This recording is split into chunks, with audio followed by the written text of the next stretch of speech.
Hello, my name is Cody Carden, and this is my Extreme Makeover presentation for NU 713, Organizational and Systems Leadership for the Advanced Practice Nurse.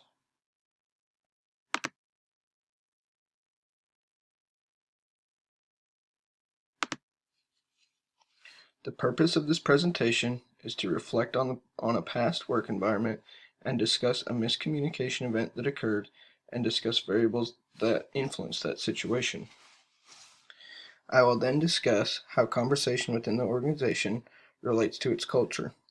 I will also discuss how using the organization as conversation can improve communication throughout the organization using patterns of relating, patterns of meaning, ways of talking, listening, and being. My organization's mission, vision, and values are as follows.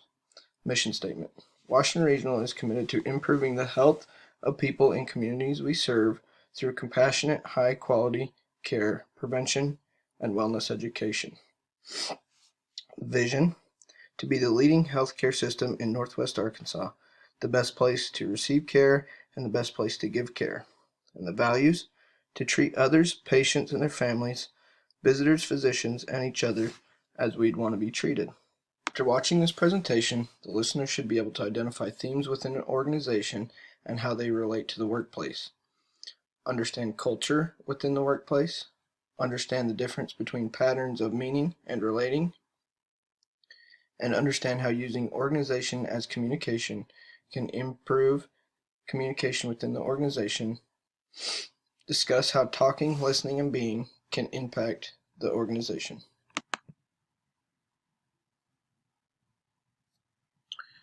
On one busy night in the emergency department, we had a patient coming in by ambulance. They had chest pain, and according to the emergency medical services team, they were calling an ST elevated myocardial infarction, or STEMI alert.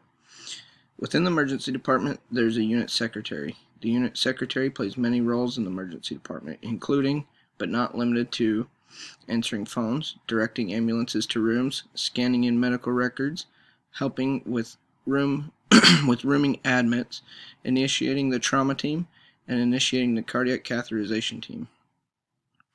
For the cardiac team to be called in during the night, the emergency department physician evaluates an EKG and calls the STEMI alert. Then the unit secretary would call the operator of the hospital to call the STEMI alert, and that would initiate the cardiac cath team. In this particular situation, our unit secretary was new to the ED and due to low staffing issues, had minimal training. The EMS team faxed an EKG and the physician told one of the nurses to initiate a STEMI alert. That nurse told the unit secretary we were calling a STEMI alert. The patient arrives to the ED and we get everything started to prepare the patient for the cath lab. The physician asks, "Where's the cath lab team?" We all look around just assuming they aren't here yet.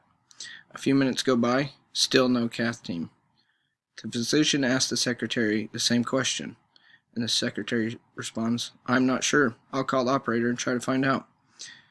Well, turns out no one called to initiate a STEMI alert. This was the new secretary's first STEMI and did not know the nurse meant to call the operator to initiate the cardiac team. The ED physician was furious. The physician then started yelling at the unit secretary and said, "This patient could die because of you." Does communication occur? First, staff within my organization tend to be thrown into their positions without efficient training. Sometimes this leads to learning the hard way and making mistakes. Second, in the emergency department, the work is very fast-paced and can lead to frustration. When staff become frustrated, we don't pay attention to detail and can become angry with others, as the physician did with the secretary. Third, when multitasking, your mind is trying to juggle train of thought between several different tasks, and this leads to decreased focus and increased risk for mistakes. Fourth, open-loop communication can lead to misunderstandings. Individuals should use closed-loop communication in order to communicate effectively. Last, miscommunication took place by lack of listening, lack of relation, and misuse of effective communication. Casual conversation themes within my organization include staff shortage. Less staff requires others to pick up the slack and increase nurse-to-patient ratios. Lack of support from administration. Many of the nurses felt that there was minimal support from the administration. Lack of experience in administration. Oftentimes, administrators would implement ideas without discussion of the staff. Many of the nurses felt that administration had lack of experience within the flow of the ER because these changes would inhibit efficiency and would not work well. Considering moving jobs, this was discussed frequently among staff, as one staff member would hire on at a different facility and say how great the environment was and increase in pay. Many seemed to follow their lead. So, what do these themes say about our culture? The culture appears to be uninterested in their jobs. We come to work to collect a paycheck and then go home, which also has a negative impact on innovation, as we don't want to put in the effort to find ways to improve care. These themes developed a culture that makes employees feel as the administration does not recognize us and we have no value. Organization as conversation. Patterns of meaning are themes within an organization that help form identity. For example, as earlier discussed with my organization's mission, it is to improve the health of people in the communities that we serve through compassionate, high-quality care, prevention, and wellness education. Patterns of relating are how people within the organization interact with others. There may be habits or rituals in which members within the organization interact. An example of that would be at a facility in which I work, we have monthly casual meetings.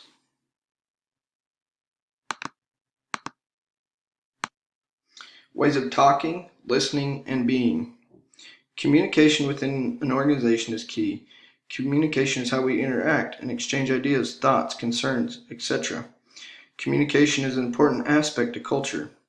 As Gallup mentioned, language is a clue to culture in any group, from a family to a corporation. Think about what the words you use suggest. Names convey expectations. With communication, we are able to build trust with each other. This helps us work towards improving our organization and work towards our organization's goals.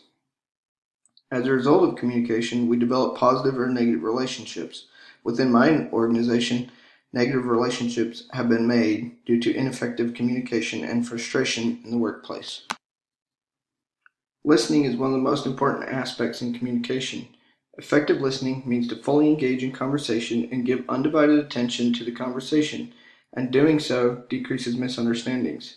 In my scenario, the secretary was multitasking and not fully paying attention.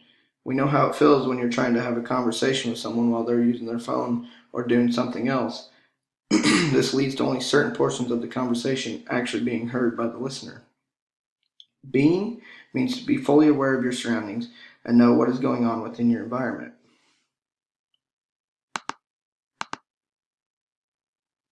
Innovation helps us succeed. We learn how to improve practice with the end goal of improving patient satisfaction and outcomes. Innovation is ongoing and very important in medicine. Innovation occurs when individuals recognize a way to improve practice and then they apply themselves in order to make change and improve the practice. Innovation is negatively affected by the lack of interest in the workplace. If individuals are not happy at work or satisfied with their job, then they are not at all interested in finding a way to improve things because they simply don't care. They're frustrated with their environments. This is the case within my organization. Individuals feel undervalued and come to work to collect a paycheck while they seek out other employment opportunities. So, how could we change the story?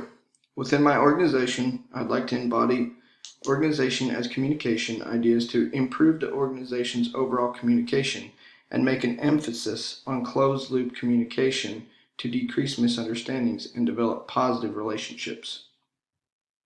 The organization needs to have a complete understanding of effective talking, listening, and being. I'd like to improve administration's awareness of what is going on in our organization and encourage them to be much more involved within the units. The organization should use patterns of relating and meaning to develop better relationships. Another important change would be the recognition of employees. The staff should feel that they are valued and important to the organization. This will help with frustration and happiness and will increase in innovation.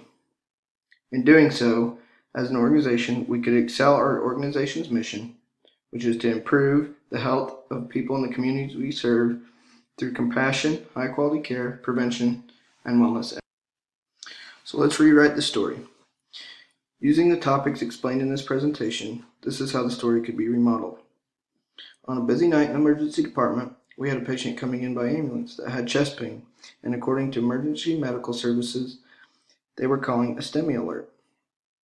Within the emergency department, there is a unit secretary. The unit secretary plays many roles in the emergency department, including but not limited to answering phones, directing ambulances to rooms, scanning in medical records, helping room admits, initiating the trauma team, and initiating the cardiac cath team.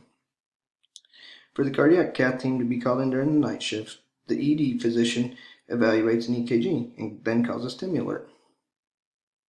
The unit secretary would then call the operator of the hospital and initiate a STEMI alert. In this particular situation, our unit secretary was new to the ED and due to low staffing issue, had minimal training. The EMS team faxed the EKG and the physician told the nurse to initiate a STEMI alert. The patient arrives to the ED, we get everything started and prepare the patient for cath lab. The physician then asks, "Where's the cath team?" One of the nurses, knowing the secretary was new, runs to ask the secretary, "Did you initiate a STEMI alert?" The secretary asks, "Am I supposed to?" The nurse responds, "Yes, please do so now." A few minutes go by and still no cath team. The physician then goes to ask the secretary the same question, and the secretary responds, "I just initiated a STEMI alert a few minutes ago. I didn't know I needed to call the operator. I misunderstood the procedure when the nurse mentioned a STEMI alert." A few minutes go by, and the cath team shows up, taking the patient directly to the cath lab within 40 minutes of the patient's arrival. This was the new secretary's first STEMI alert and didn't know that the nurse meant to call the operator and initiate a STEMI alert. The ED physician was very upset. The STEMI alert was paged late, but had respect and understood the situation with our secretary and said they would discuss later the importance of promptly calling a STEMI alert. Later, after the patient was gone to cath lab, as a team, we were able to calmly discuss the situation and involve the unit secretary. We discussed how this misunderstanding occurred and how we can make sure it doesn't happen again. Although the STEMI alert was still paged late, using effective conversation, patterns of meeting, patterns of relating, talking, listening, and being, the Extreme Makeover shows effective communication, understanding, respect, and improved outcomes for the patient.